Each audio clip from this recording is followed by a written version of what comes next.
The Duchess of Woke and shadow of her husband, Prince Harry, are back on our shores yet again, just days after her latest scathing attack on this country.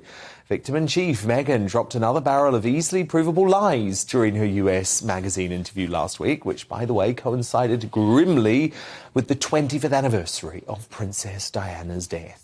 But shameless and buoyed by yet more attention, she returned to Blighty to give a gender equality speech at the One Young World Summit in Manchester tonight. It was cringeworthy stuff, but just bear with me for a few seconds. Watch. Have any of you today so far had that feeling, that pinch me moment where you just go, how am I here? Oh, it's a lot. And at that dinner, there were about 20 to 30 of us for the counselors. And there I was the girl from Suits. And I was invited to pull up a seat at the table. I was so overwhelmed by this experience. I think I even saved my little paper place card that said my name on it. Just proof that I was there, and proof that I belonged. They saw in me, just as I see in you, the present and the future. Oh, goodness me.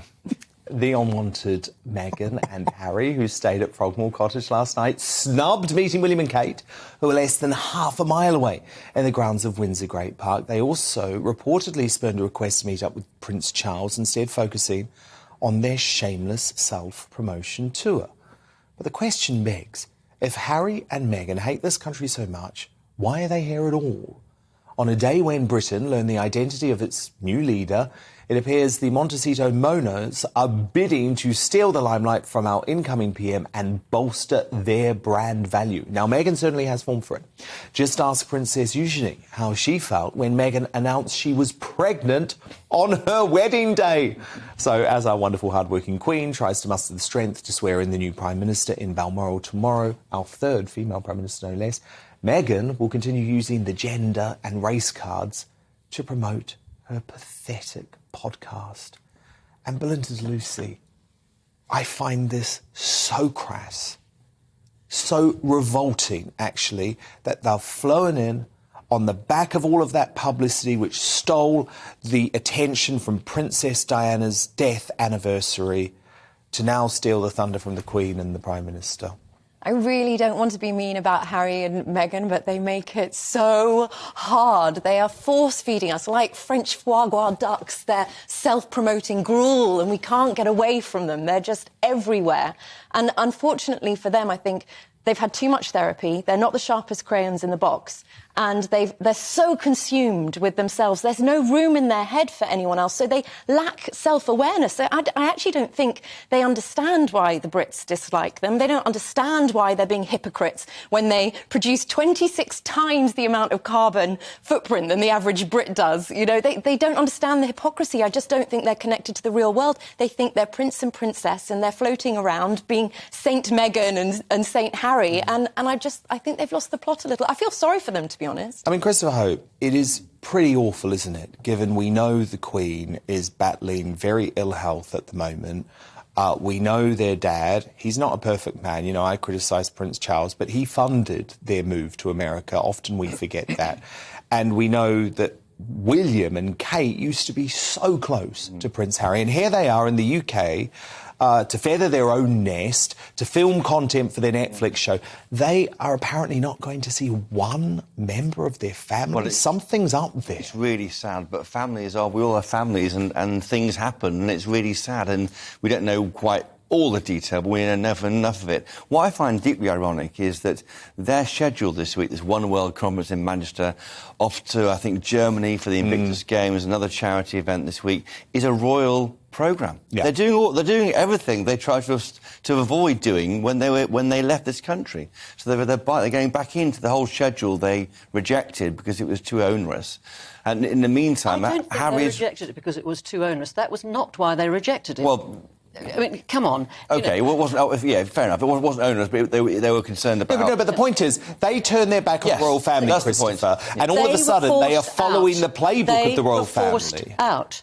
they were forced out. No, they weren't. And the reason they Nina, were... they weren't. I broke the story of Meg's that they were not forced out, The reason believe they me. were forced out was because Harry had always been more popular with the public than Will.